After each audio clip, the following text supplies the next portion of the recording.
हम एक छोटी सी फॉक्स को देख रहे थे जो कि एक चट्टान के किनारे पर लटकी हुई थी और वहाँ से गिरने वाली थी। जिसके बाद हमें एक छोटा बच्चा दिखाया जा रहा था जो कि फॉक्स को इस मुसीबत में देखकर उसकी हेल्प करने के लिए आगे बढ़ता है और उसे बचा भी लेता है। लेकिन उसे बचाते बचाते एक्सीडेंटली वो बच्चा खुद पहाड़ी से लटक गया था। यहाँ फॉक्स भी उसे बचाने की कोशिश कर रही थी लेकिन वो इस काम में कामयाब ना हो पाई थी और उसके हाथों ने सिर्फ बच्चे के हाथों को जख्मी ही किया था। जिसके बाद हम देखते हैं कि अब वो बच्चा पहाड़ी से नीचे गिर चुका था और वो फॉक्स उस बच्चे की हेल्प करने के लिए फौरन पहाड़ी के नीचे जाती है। लेकिन जब वो कोई रिस्पॉन्स नहीं करता तो अब फॉक्स दुखी हो चुकी थी और उसका आंसू अब बच्चे के जख्मी हाथ पर गिरता है और यही से मूवी का सीन कट होकर हमें 500 साल बाद का सीन दिखाया जाता है जहाँ हम बहुत सी फॉक्स की सोल्स को इंसानी शक्लों में देख रहे थे। यानी ऐसा कह सकते हैं कि ह्यूमन की बॉडी के अंदर फॉक्स की सोल्स थी। वो सारी यंग फॉक्स की सोल्स एक खास जगह पर इकट्ठी होती हैं जिसका मकसद उनको इमोर्टैलिटी देना था। यानी वो अपने आप को ऐसा बनाना चाहते थे कि कभी भी मौत उन तक ना आए, यानी वो कभी ना मरे। और अब यहाँ पर हम एक और फॉक्स सोल को देख रहे थे जिसके पास टिकट नहीं थी, इसीलिए वो टेम्पल के अंदर नहीं जा सकता था। उसके अंदर न जाने की वजह से जहाँ वो भी उदास था वहीं उसके दोस्त भी उसका मजाक उड़ा रहे थे क्योंकि उनको लगता था कि वो कोई भी काम नहीं कर सकता। और अब यहाँ पर एंट्री होती है 9 टेल फॉक्स की जो कि कुछ ही देर में एक ओल्ड मैन में ट्रांसफॉर्म हो चुका था और वही उन फॉक्स सोल्स के ट्राइब का चीफ था। चीफ इन सारे फॉक्स को बता रहे थे कि फॉक्स सोल्स को पावरफुल होने के लिए और इमोर्टल होने के लिए एक खास ऑब्जेक्ट की जरूरत होती है जिसे एलेक्सर ऑफ सोल्स कहते हैं जो कि उनकी ह्यूमन बॉडीज के अंदर पाया जाता है।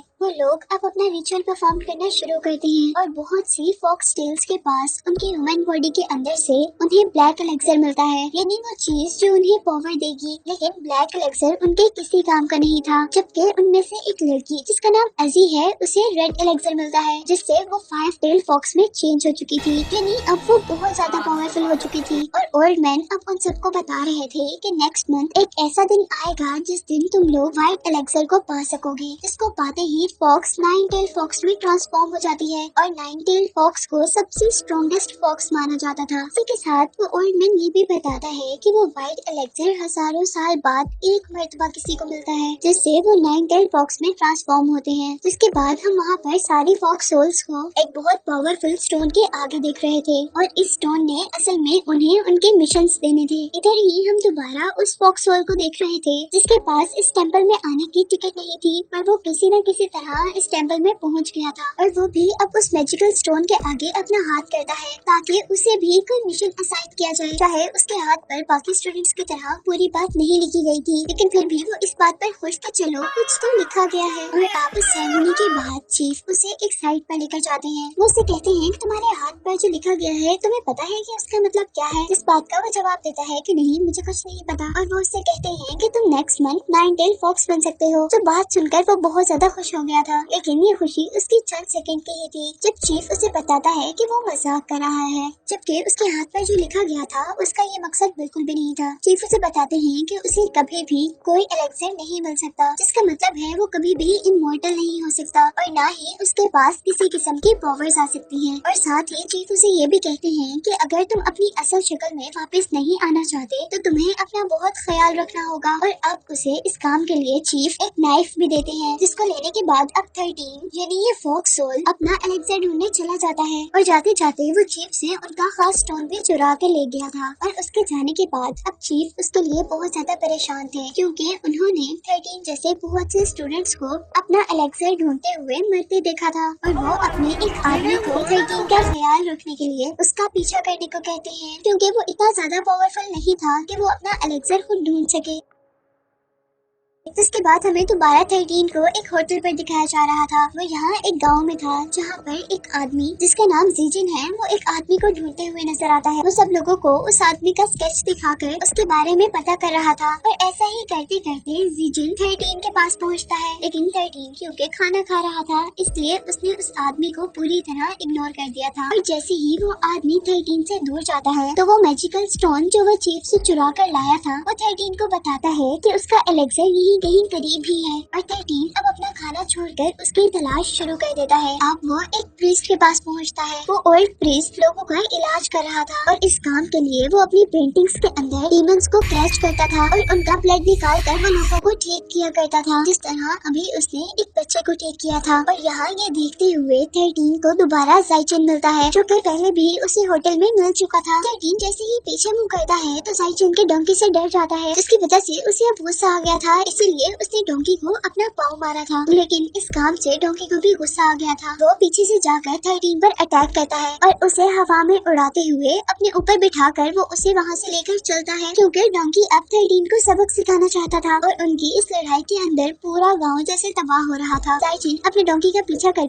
उसे रोकने की कोशिश कर रहा था और यहाँ हमें दिखाया जाता है कि वो ओल्ड प्रीस्ट चुपके से जाइचिन पर एक मैजिक करता है, जो मैजिक उसकी प्रोटेक्शन करेगा। जबकि जंगल के दरमियान में अब हम 13 को देख रहे थे, जहाँ डोंकी ने 13 को वहाँ पर गिरा दिया था और खुद वहाँ से भाग गया था। अब उतने में यहाँ पर जाइचिन आता है। वो 13 से रिक्वेस्ट करता है कि वो उसे उसका डोंकी वापस कर दे, लेकिन 13 के पास तो असल में डोंकी था ही नहीं, इसलिए वो जाइचिन से बचकर वहाँ से भाग जाता है और अब जाइचिन भी उसका पीछा कर रहा था। अब बहुत देर भागने के बाद वो जंगल के बिल्कुल दरमियान में आ चुके थे और दोनों ही बहुत ज्यादा थक चुके थे। वो लोग वहाँ पर बैठकर कुछ देर सांस लेते हैं और अपने पीछे देखते हैं, जहाँ पर उन्हें एक टेंपल नजर आया था और यहाँ पर आकर अब उस मैजिकल स्टोन ने 13 को बताया था कि जाइचिन ही वो आदमी है जो उसे उसका एलेक्सर दिलवा सकता है। और साथ ही उसे ये भी पता चला था कि जाइचिन गवर्नमेंट जॉब के लिए एक एग्जाम देने वाला है, इसीलिए वो जाइचिन के साथ अब अच्छा बर्ताव करना शुरू कर देता है और उसे प्रॉमिस करता है कि वो सही सलामत उसे शहर ले जाएगा। जिसके बाद जाइचिन 13 को बता रहा था कि वो आदमी जो इस पेंटिंग में है, जिसको मैं तलाश कर रहा हूँ, वो असल में मेरा बड़ा भाई है और ये डोंकी भी मेरे बड़े भाई का ही है और असल में वो भी यही एग्जाम देने के लिए आए थे। इसके बाद हम रात में 13 को देखते हैं कि वो जाइचिन को मारने वाला था, लेकिन तभी वहाँ पर वो आदमी आता है जिस आदमी को फॉक्स होल्स के चीफ ने 13 का ध्यान रखने का काम दिया था। वो आदमी उसे जाइचिन को मारने से मना करता है। वो कहता है कि उसको मारने से अच्छा तुम उसे एक ऐसी जगह पर ले जाओ जहाँ पर उसे कोई उम्मीद ना हो बचने की और वो बहुत ज्यादा डर जाए। और अब नेक्स्ट डे हम उस जगह पर एक डंकी को देख रहे थे, जहाँ पर 13 और जाइचिन ने स्टे किया था। असल में वो भी डंकी नहीं था, वो तो असल में 13 का गार्ड था। लेकिन उसे देखते ही जाइचिन बहुत ज्यादा खुश हो चुका था और इस डंकी के मिलने के बाद वो दोनों मिलकर शहर के लिए सफर शुरू करते हैं और अनएक्सपेक्टेडली वो दोनों बहुत अच्छे दोस्त बन चुके थे। फिर काफी सफर तय करने के बाद वो एक ऐसी जगह में पहुँचते हैं जहाँ पर बहुत से स्कॉलर्स उस जॉब की तैयारी कर रहे थे, जिस जॉब की तैयारी जाइचिन भी कर रहा था। इस एकेडमी में पहुंचकर वो लोग एक रात वहीं रहने का डिसाइड करते हैं और रात में जाइचिन को यहाँ पर एक फ्रॉग दिखता है, जो कि हर जंप पर जमीन पर गोल्ड छोड़ रहा था। उसे देखते ही 13 को अब लालच आ गई थी और वो उसका तब तक पीछा करता है जब तक वो फ्रॉग उसे इस एकेडमी के ओनर तक नहीं ले आता। उस एकेडमी का ओनर एक पूल के पास बैठा हुआ था और अचानक उस मोड़ में से फ्रॉग की टंग निकलकर 13 पर अटैक कर देती है और उसे अपने साथ पानी में खींच लेती है। जबकि यहाँ पर हम जाइचिन को भी देख रहे थे, जिसका सामना अब एक बहुत बड़े फ्रॉग से हुआ था। वो उससे किसी न किसी तरह बचने की कोशिश कर रहा था कि तभी यहाँ पर उसकी हेल्प करने के लिए 13 भी आ जाता है और किसी न किसी तरह वो जैसे ही फ्रॉग की टंग से बचते हैं तो फ्रॉग अब उनके ऊपर अपनी भूख से अटैक करता है, जिसकी वजह से वो लोग तूफान की तरह उड़ते हुए दूर जाकर गिरे थे। वो लोग उस फ्रॉग से छुपते छुपते एक जगह पर आ जाते हैं, लेकिन वो ज्यादा देर फ्रॉग से ना बच पाए थे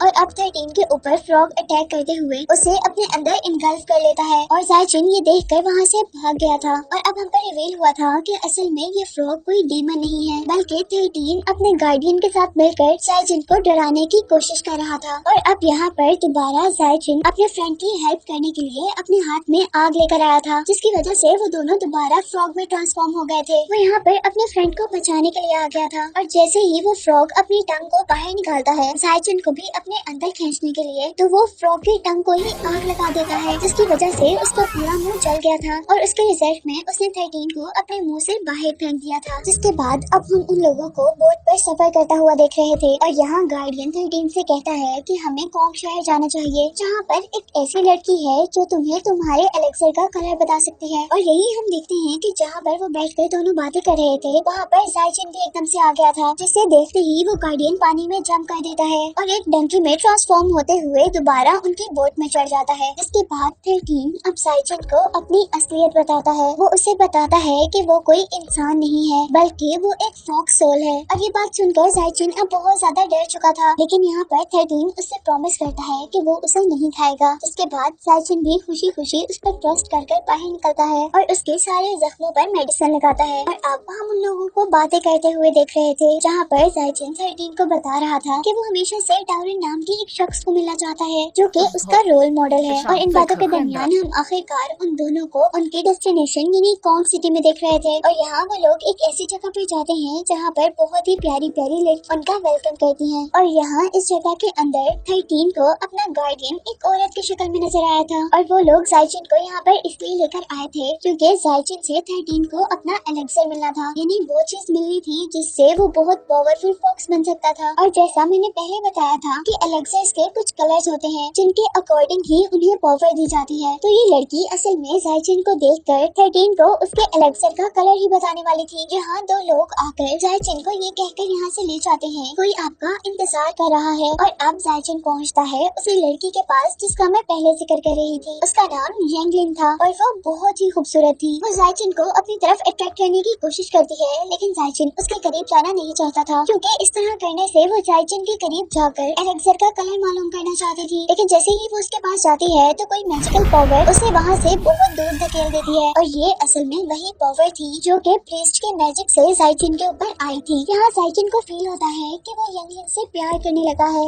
इसीलिए वो उसे शादी के लिए प्रपोज कर देता है। लेकिन यंगलिन उसकी बातों में बिल्कुल भी इंटरेस्टेड नहीं थी, बल्कि वो उसकी बॉडी को ऐसे देख रही थी जैसे वो उसकी बॉडी को स्कैन कर रही हो। पर क्योंकि जाइचिन के ऊपर प्रीस्ट ने एक मैजिक किया हुआ था, इसीलिए वो उसकी बॉडी से कुछ भी नहीं देख पाई थी। और जब यहाँ पर जाइचिन सो जाता है तो वो 13 के पास जाती है और उसे बताती है कि उसे जाइचिन की बॉडी पर कुछ भी नजर नहीं आया, इसीलिए वो उन्हें उनके एलेक्सर का कलर नहीं बता सकती। और नेक्स्ट सीन में अब हम यंगलिन को तड़पता हुआ देख रहे थे और इस बारे में हमें पता चला था कि असल में यंगलिन की सोल एक फ्लावर के अंदर है और ये फ्लावर उसके गार्डियन के पास है और वो उसके सोल को अपने अकॉर्डिंग कैप्चर करता है। इसके बाद सीन कट होता है और हमें दिखाया जाता है कि जाइचिन वहाँ पर पहुँच गया था जहाँ पर उसे एग्जाम देना था। वो यहाँ पर भी सब लोगों से अपने भाई के बारे में पूछ रहा था, लेकिन कोई भी उसको नहीं पहचान पाता। वो खुद को एग्जाम के लिए रेडी करता है और अब बाकी कैंडिडेट्स के साथ साथ उसका भी एग्जाम शुरू हो गया था। उनका पेपर बहुत लंबा था जो कि आधी रात तक चल रहा था। और यहाँ अब एक कैंडिडेट को फील होता है कि उसने यहाँ पर एक घूस देखा है। वो सबको इस बारे में बताते लेकिन कोई भी उसकी बात पर यकीन नहीं करता। और क्योंकि उसकी बातों से सब लोग डिस्ट्रैक्ट हो रहे थे, इसीलिए उस आदमी को तो बाहर निकाल दिया जाता है।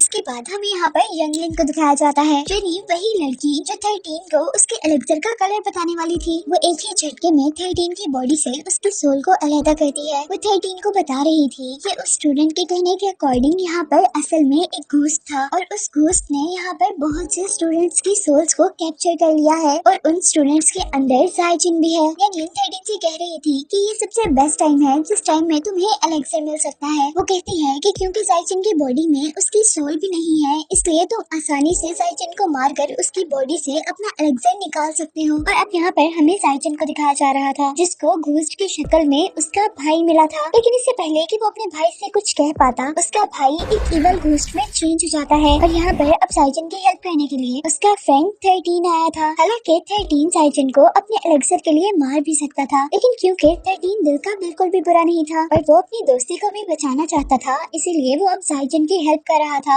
उसे मारने के बजाय। लेकिन 13 की इस हेल्प से जाइचिन का कोई फायदा नहीं होता और वो दोनों ही एक अजीबोगरीब ट्रैप में फंस जाते हैं। और इस ट्रैप के अंदर अब जाइचिन को कहीं दूर लेकर जाया जा रहा था, जबकि जाइचिन के भाई के बारे में हमें पता चला था कि ये एग्जाम जो कि जाइचिन भी देने आया था और हमें मूवी में पहले भी बताया जा रहा था कि जाइचिन का भाई भी इसी एग्जाम की तैयारी कर रहा था और इसी एग्जाम को देते हुए वो इसी एग्जामिनेशन रूम में ही मर गया था। इसी वजह से वो यहाँ पर एक इवल घोस्ट में चेंज हो गया था। यहाँ पर 13 पर एक और इवल स्पिरिट अटैक कर देती है, जबकि जाइचिन की सोल जाइचिन का अपना भाई एब्जॉर्ब करने लगा था। लेकिन यहाँ अचानक एक मैजिक होता है और जाइचिन के भाई को अपना पास्ट याद आ जाता है और उसी पास्ट को देखने की वजह से उसने अपने भाई को भी पहचान लिया था और वो अब उसे छोड़ चुका था। जिसके बाद अब हम देखते हैं कि 13 और जाइचिन की सोल्स उनकी बॉडी में वापिस आ चुकी थी। और यहाँ पर जाइचिन 13 से कहता है कि अब तुमने मुझसे झूठ नहीं बोला। वो पूछता है कि बताओ क्या तुम मेरे पीछे एलेक्सर एलेक्सर के लिए आए हो। और इसी के साथ जाइजिन कहता है कि अगर तुम इसलिए आए हो तो ठीक है, मैं तुम्हें अपनी जान कुर्बान कर कर एलेक्सर देने के लिए तैयार हूँ। लेकिन अब 13 को ये नहीं चाहिए था, बल्कि 13 यंगलिन को फ्री करना चाहता था। और यहाँ हम पर यंगलिन की असल सच्चाई रिवील होती है और हमें पता चला था कि वो एक लड़की बहुत ही खूबसूरत घोस्ट है और घोस्ट बनने से पहले वो लड़की एक ऑर्फन थी, यानी उसका इस दुनिया में कोई भी नहीं था। इसीलिए लोगों ने उसका बहुत गलत इस्तेमाल किया, जिसके नतीजे में उसने अपनी जिंदगी से तंग आकर अपने आप को ही खत्म कर लिया था। और मरने के बाद वो एक ऐसे घोस्ट में चेंज हो गई थी जो घोस्ट इंसानों का दिल खाया करते थे और अपनी ब्यूटी को प्रिजर्व करने के लिए यानी बरकरार रखने के लिए वो लोगों का ब्लड पिया करते थे। और अब यंगलिन की सच्चाई जानने के बाद जाइजिन 13 की हेल्प करने को मान जाता है, यानी अब वो यंगलिन को इन सब चीजों से फ्री करना चाहता था। इसीलिए वो यंगलिन के पास जाता है और उसे प्रपोज करता है। लेकिन यंगलिन यहाँ उसे अपनी वही सच्चाई बताती है जो सच्चाई उसके बारे में 13 ने जाइजिन को बताई थी। लेकिन जाइजिन अभी भी उससे शादी करना चाहता था और आखिरकार यंगलिन भी जाइजिन के साथ जाने पर तैयार हो जाती है और वो लोग भागकर एक ब्रिज तक आते हैं जहाँ पर 13 ऑलरेडी उनका इंतजार कर रहा था। लेकिन यंगलिन को यहाँ पर एक गलतफहमी हो गई थी और वो ये थी कि 13 अभी भी जाइजिन को मारना चाहता है, लेकिन ऐसा तो कुछ भी नहीं था। और अब वो जाइजिन को बचाने के लिए 13 पर अटैक कर देती है और यहाँ जाइजिन यंगलिन को 13 से बचाने की कोशिश करता है, जिसके साथ यहाँ पर एक और फॉक्स डीमन की एंट्री होती है जिसने अपने साथी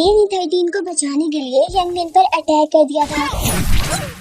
जाइजिन जल्दी से 13 को छोड़कर यंगलिन तक आता है, लेकिन अब यंगलिन को बचाना बहुत मुश्किल था क्योंकि वो बिल्कुल मरने वाली थी। और मरते मरते यंगलिन जाइजिन को बताती है कि वो भी उसको उतना ही पसंद करती है जितना वो उसे करता था। जिसके बाद वो एक स्मोक बनकर गायब हो चुकी थी क्योंकि जाइजिन को अपनी जिंदगी में पहली बार कोई पसंद आया था। और साथ ही अब उसे इस बात का गुस्सा भी था कि हमेशा से 13 जाइजिन से झूठ बोलता आया था और अब वो जाकर 13 पर अपना सारा गुस्सा निकाल देता है। उसकी बातें सुनकर अब 13 को भी सच में गिल्ट फील हो रहा था, इसीलिए वो भी अपने आप को मारने की कोशिश करता है। लेकिन इससे पहले कि वो अपने आप को मार पाता, उसके पीछे एक पेपर अपेयर होता है और अचानक से 13 उस पेपर के अंदर गायब हो जाता है। जिसके बाद हम पर रिवील हुआ था कि असल में वो पेपर मूवी के स्टार्ट में दिखाए जाने वाले फॉक्स ट्राइब के चीफ ने ही भेजा था ताकि वो 13 को बचा सके। और चीफ यहाँ पर 13 को बताते हैं जब ये फॉक्स पहाड़ी से गिरने लगी थी तो उसे बचाने वाला बच्चा असल में जाइजिन ही था। ये मूवी के स्टार्ट में दिखाए जाने वाले सीन की बात हो रही है जिसमें फॉक्स के तौर पर वहाँ पर 13 था और वो बच्चा जो फॉक्स को बचा रहा था वो असल में जाइजिन था। और चीफ अब उसे बताते हैं कि असल में जाइजिन की बॉडी के अंदर वाइट एलेक्सर जो कि 13 को बहुत पावरफुल बना सकता है। जिसके बाद हमें काफी ऐसे बात का सीन दिखाया जाता है जहाँ पर जाइजिन अब 13 को ढूंढ रहा था और आखिर वो अपनी काफी कोशिशों के बाद 13 को एक फॉरेस्ट में ढूंढ लेता है और उससे उस रात के लिए माफी मांगता है जिस रात उसने गुस्से में 13 को बहुत बुरी बातें कह दी थी। और अब जाइजिन 13 को पावरफुल करने के लिए उसे एलेक्सर देने के लिए अपने आप को कुर्बान कर देता है। और जैसे ही जाइजिन अपनी बॉडी के अंदर से एलेक्सर निकालता है तो असल में उस पर रिवील होता है कि उसके सामने 13 नहीं बल्कि 13 की शक्ल में 13 का वो गार्डियन था और वो 13 की शक्ल में असल में वो एलेक्सर लेने के लिए आया था क्योंकि उसे चीफ से पता चला था कि जाइजिन के पास व्हाइट एलेक्सर है और वो अब 13 से पहले वो एलेक्सर लेकर पावरफुल होना चाहता था। लेकिन उसके हाथ में जाते ही वो एलेक्सर ब्लैक हो जाता है, जिसके बारे में मैंने मूवी के स्टार्ट में भी बताया था कि ब्लैक एलेक्सर उनके किसी काम का नहीं होता। इसीलिए 13 का गार्डियन उस एलेक्सर को वहाँ फेंक कर वापस चला जाता है। और जैसे ही ये सारा वाकया असल 13 को पता चलता है तो वो गुस्से में यहाँ तक पहुँचता है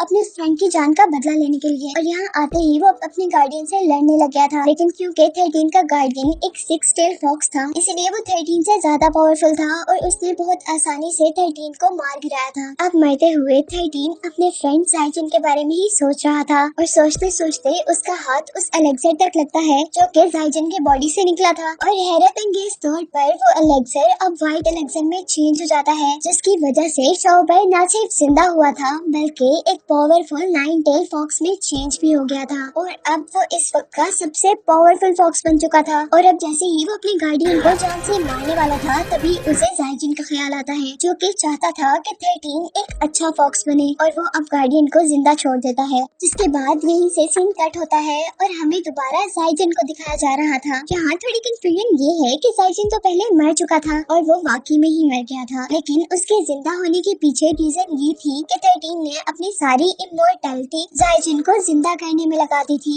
और अपने आप को एक छोटे से फॉक्स में चेंज कर दिया था, जिसके बाद से जाइजन और 13 की शक्ल में वो छोटा सा फॉक्स दोनों अब हमेशा मिलकर खुशी खुशी रह रहे थे। जबकि दूसरी तरफ अब हमें 13 के गार्डियन को दिखाया जा रहा था, जो कि एक पेपर में कैद हो गया था और हम पर रिवील हुआ था कि असल में एग्जामिनेशन हॉल में जो बहुत से स्टूडेंट्स की मौत हुई थी वो इसी फॉक्स डेमन की वजह से हुई थी, क्योंकि वो व्हाइट एलेक्सर लेना चाहता था, लेकिन क्योंकि उसकी सोल बुरी थी इसीलिए उसे कभी भी व्हाइट एलेक्सर नहीं मिल सकता था। जिसके बाद इस मूवी का कंक्लूजन ये निकला था कि बुराई की हमेशा हार होती है और अच्छे लोग 13 और जाइजन की तरह हमेशा खुश रहते हैं, जिसके साथ ये मूवी एंड हो जाती है।